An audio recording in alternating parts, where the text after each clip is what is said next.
మహాగణాధిపతయే నమః. శ్రీమాత్రే నమః. మాచిరాజ్ భక్తి ప్రేక్షకులందరికీ నమస్కారం.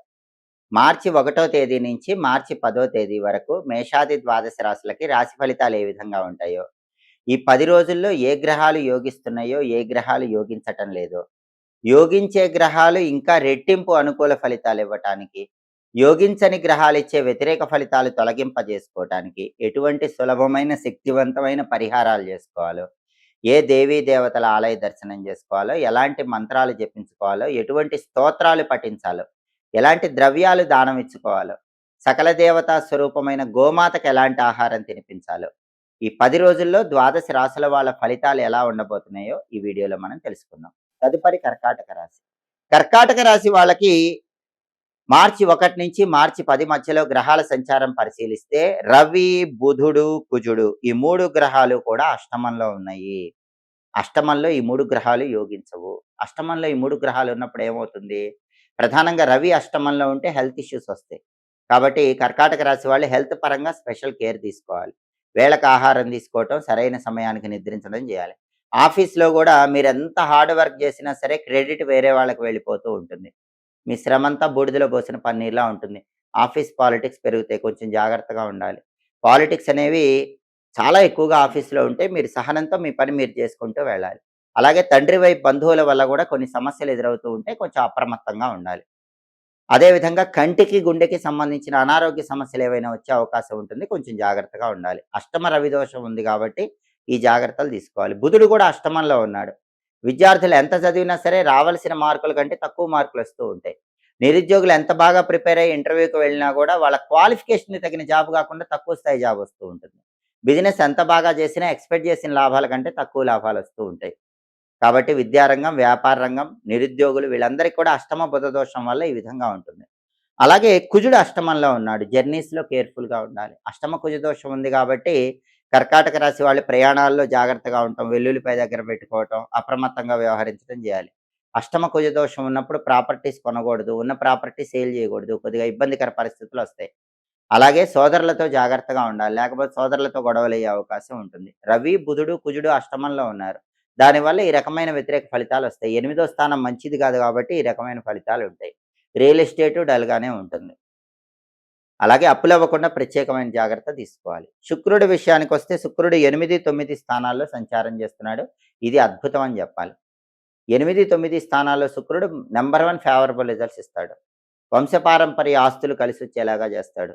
తల్లి వైపు నుంచి గానీ, తండ్రి వైపు నుంచి గానీ, తాత ముత్తాతల ఆస్తులు ఏవైనా రావాలంటే కర్కాటక రాశి వాళ్ళు కొంచెం ప్రయత్నం చేసుకుంటే అవి వచ్చే అవకాశాలు ఎక్కువగా ఉంటాయి. అంతేగాకుండా కళారంగంలో సక్సెస్ ఉంటుంది. అంతేగాకుండా టెక్స్‌టైల్, లేడీస్ ఎంపోరియం, బొటిక్ లాంటి వ్యాపారాల్లో మాత్రం మంచి లాభాలను కలిగింపజేస్తాడు. మిగతా గ్రహాలు వ్యతిరేకంగా ఉన్న లేడీస్ సపోర్ట్ బావుంటుంది. కర్కాటక రాశి పురుషులకు గానీ, కర్కాటక రాశి స్త్రీలకు గానీ లేడీస్ సపోర్ట్ బాగా ఉండటం వల్ల ముఖ్యమైన పనులన్నీ పూర్తి చేసుకోగలుగుతారు. శుక్రుడు ఏదో ఒక విధంగా అదృష్టాన్ని కలిగింపజేస్తాడు. రవి, బుధుడు, కుజుడు ఫేవరబుల్ లేకపోయినా శుక్రుడు ఫేవరబుల్ ఉన్నాడు కాబట్టి ఏదో ఒక రకమైన బెనిఫిట్స్ అనేవి ఇస్తూ ఉంటాడు. అయితే రవి, బుధుడు, కుజుడు ఈ 3 గ్రహాలు ఏకకాలంలో యోగించాలంటే ఏం చేయాలి? నరసింహస్వామి ఆలయ దర్శనం చేయాలి. ఉగ్రం వీరం మహావిష్ణుం జ్వలంతం సర్వతోముఖం నృసింహం భీషణం భద్రం మృత్యోర్మృత్యుం నమామ్యహం. ఈ సుదర్శన మంత్రాన్ని రోజు 11 సార్లు గానీ, 9 సార్లు గానీ చదవాలి. చదివితే నరసింహస్వామి అనుగ్రహాన్ని ఇస్తాడు. 3 గ్రహాలు యోగిస్తాయి. అలాగే లక్ష్మీ నృసింహ కరావలంబ స్తోత్రం చాంటింగ్ చదవటం గానీ, వినటం గానీ చేయండి. నరసింహస్వామి ఆలయ దర్శనం చేయండి. అలాగే రవి, బుధుడు, కుజుడు యోగించాలంటే గోధుమలు, పెసలు, కందులు ఈ మూడింటిని నానబెట్టి గోమాతకు తినిపించటం, లేదా కేజింబావు చొప్పున బ్రాహ్మణుడికి దానం ఇవ్వటం చేయాలి. అప్పుడు ఈ 3 గ్రహాలు ఇచ్చే వ్యతిరేక ఫలితాలు తొలగింపజేసుకొని అనుకూల ఫలితాలు పొందవచ్చు. అప్పుడు ఈ 10 రోజుల్లో కూడా సంపూర్ణంగా కర్కాటక రాశి వాళ్ళు అనుకూల ఫలితాలు అందిపుచ్చుకోవడానికి ఆస్కారం ఉంటుంది. ఇంకా వీలైతే ఉగ్రదేవతల ఆలయ దర్శనం చేయండి. అంటే లక్ష్మీ నరసింహస్వామితో పాటుగా కాళికా అమ్మవారి ఆలయ దర్శనం చేయటం, పంచముఖ ఆంజనేయ స్వామిని దర్శనం చేసుకోవటం. దీని ద్వారా కూడా కర్కాటక రాశి వాళ్ళు ఈ 10 రోజుల్లో వ్యతిరేక ఫలితాలు తొలగింపజేసుకొని అనుకూల ఫలితాలు అందిపుచ్చుకోవచ్చు. ఇంకా వీలైతే కాళికా అమ్మవారి ఆలయ ప్రాంగణంలో నిమ్మదీపాలు వెలిగించడం, అలాగే కాళికా అమ్మవారికి నిమ్మకాయల దండ సమర్పించడం, పంచముఖ ఆంజనేయ స్వామికి 41 ప్రదక్షిణలు చేయటం ద్వారా కూడా కర్కాటక రాశి వాళ్ళు సంపూర్ణంగా అనుకూల ఫలితాలు అందిపుచ్చుకోవచ్చు. పరాభవ నామ సంవత్సరంలో ద్వాదశ రాశుల వాళ్ళు అదృష్టం బాగా కలిసి రావాలంటే ప్రధానంగా సంవత్సరం అంతా ఆర్థిక పరంగా, ఆరోగ్యపరంగా, కుటుంబ పరంగా బావుండాలంటే రాహువు, కేతువు, గురువు, శని ఈ 4 గ్రహాలను ప్రసన్నం జేసుకోవాలి. అలా ప్రసన్నం జేసుకుంటే రాబోయే పరాభవ నామ సంవత్సరం మొత్తం కూడా ఆర్థిక పరంగా, ఆరోగ్యపరంగా, కుటుంబ పరంగా మంచి ప్రయోజనాలను అందిపుచ్చుకోవచ్చు. ఈ 4 గ్రహాలను ప్రసన్నం జేసుకోవాలంటే కొన్ని ప్రత్యేకమైన దానాలిచ్చుకుంటే మంచిది. ఉగాది రోజు ఆ దానాలిచ్చుకోవటం. లేదా ఉగాది నుంచి ప్రారంభించి చైత్ర పౌర్ణిమలోపు ఎప్పుడైనా సరే ఆ దానాలిచ్చుకున్నా కూడా సంవత్సరం అంతా కూడా అనుకూల ఫలితాలొస్తాయి. ఆ దానాలేంటంటే 1 కేజీ శనగలు, అలాగే 1 కేజీ నల్ల నువ్వులు, 1 కేజీ మినుములు, 1 కేజీ ఉలవలు. వీటిని ఒక్కసారి దానం ఇచ్చుకుంటే గనక గురువు, శని, రాహువు, కేతువు ఈ 4 గ్రహాలను ప్రసన్నం చేసుకొని పరాభవ నామ సంవత్సరంలో అనుకూల ఫలితాలు పొందవచ్చు. అలాగే వీటిని నానబెట్టి ఆవుకు తినిపించినా కూడా ఈ 4 గ్రహాలు యోగిస్తాయి. అలాగే జ్యోతిష శాస్త్ర పరంగా ప్రతి గ్రహానికి అధిష్టాన దైవాలు ఉంటారు. ఆ అధిష్టాన దైవాలను పూజించినట్లయితే ఆ గ్రహాల అనుగ్రహం తొందరగా కలుగుతుంది. అందువల్ల పరాభవ నామ సంవత్సరం అంటే ఉగాది నుంచి సంవత్సరం మొత్తం యోగించాలంటే గురువుకు అధిష్టాన దైవం శివుడు కాబట్టి ఉగాది రోజు అందరూ కొబ్బరి నీళ్లతో శివాభిషేకం చేసుకోండి. దేవాలయంలో కానీ ఇంట్లో కానీ ఉగాది రోజు కొబ్బరి నీళ్లతో శివాభిషేకం చేసుకుంటే సంవత్సరం అంతా కూడా శివుడి సంపూర్ణమైన అనుగ్రహం కలుగుతుంది. అలాగే శనికి అధిష్టాన దైవాలు ఆంజనేయ స్వామి, వెంకటేశ్వర స్వామి, పరమేశ్వరుడు.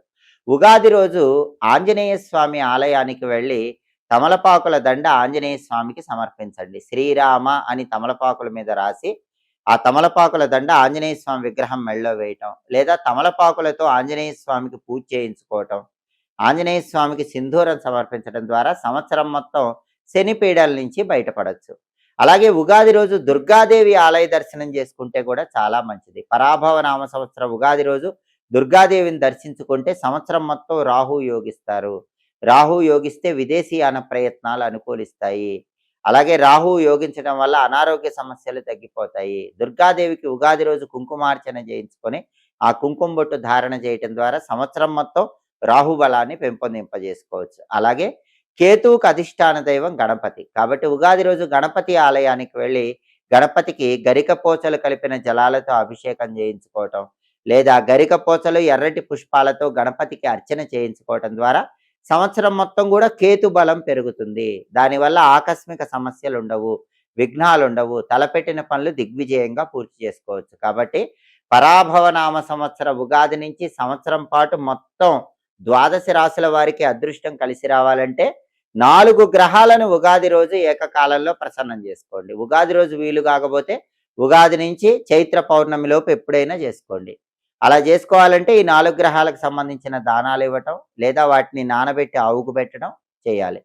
అధిష్టాన దైవాలను ప్రసన్నం చేసుకోవాలి. గురువును ప్రసన్నం చేసుకోవడం ద్వారా ధనలాభం చేకూరుతుంది. అందుకే ఎవరైతే ఉగాది రోజు శివుడికి కొబ్బరి నీళ్లతో అభిషేకం చేసుకుంటారో వాళ్ళకి రావలసిన మొండి బాకీలు తొందరగా వసూలవుతాయి. బ్యాంక్ బ్యాలెన్స్ పెంచుకోవచ్చు. అలాగే ఉగాది రోజు శివస్తోత్రము, దారిద్ర్య దహన శివస్తోత్రం వింటే కూడా గురుబలం పెరుగుతుంది, ధనలాభం చేకూరుతుంది.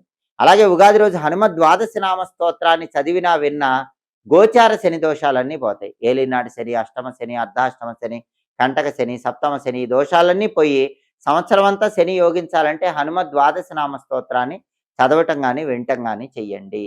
అలాగే దుర్గా కవచం కానీ దుర్గా అష్టోత్తరం కానీ ఉగాది రోజు చదివినా విన్నా సంపూర్ణంగా దుర్గాదేవి అనుగ్రహం కలిగి దీర్ఘకాలిక అనారోగ్య సమస్యలు తొలగింపజేసుకొని విదేశాల్లో స్థిరత్వం ఏర్పడుతుంది. విదేశాల్లో విశేషమైన ధనలాభాన్ని సిద్ధింపజేసుకోవచ్చు. సంవత్సరం మొత్తం వ్యక్తుల వల్ల మోసపోకుండా అనుకూల ప్రయోజనాలు సిద్ధింపజేసుకోవచ్చు. అలాగే సంకటనాశక గణేష స్తోత్రం కానీ గణేష పంజర స్తోత్రం కానీ ఎవరైనా సరే కట్ కట్ కట్ అలాగే సంకటనాశక గణేష స్తోత్రాన్ని ఉగాది రోజు ఎవరైనా పఠించినట్లయితే సంవత్సరం మొత్తం కేతుబలం పెరుగుతుంది. దానివల్ల ఆకస్మిక సమస్యలు ఉండవు, అనుకున్న పనులు అనుకున్నట్లు దిగ్విజయంగా పూర్తి చేసుకోవచ్చు. ఇలా పరాభవ నామ సంవత్సర ఉగాదిలో అద్భుతమైన విజయాలు అందిపుచ్చుకోవటానికి సంవత్సరం అంతా మీకు విశేషంగా కలిసి రావటానికి ఉగాది రోజు కానీ ఉగాది నుంచి చైత్ర పౌర్ణమి లోపు ఎప్పుడైనా సరే ఈ విధి విధానాలు పాటించండి. సమస్త శుభ ఫలితాలు సిద్ధింపజేసుకోండి. ఎప్పటికప్పుడు దినఫలాలు, మాస ఫలాలు, సంవత్సర ఫలితాలు, గ్రహాల సంచారంలో మార్పు వల్ల వచ్చే ఫలితాలు వీటన్నిటిని తెలుసుకోవాలనుకుంటున్నారా? అయితే మా మాచిరాజు భక్తి ఛానల్ తప్పకుండా చూడండి. మా వీడియోస్ మీకు నచ్చినట్లయితే మా ఛానల్ లైక్ చేయండి, కామెంట్ చేయండి. మా ఛానల్ వీడియోస్ 10 మంది మిత్రులకు షేర్ చేయండి. మా ఛానల్ సబ్స్క్రైబ్ చేసుకోండి. పక్కనున్న బెల్ సింబల్ నొక్కటం మాత్రం మర్చిపోకండి. సర్వే జనాః సుఖినో భవంతు. స్వస్తి.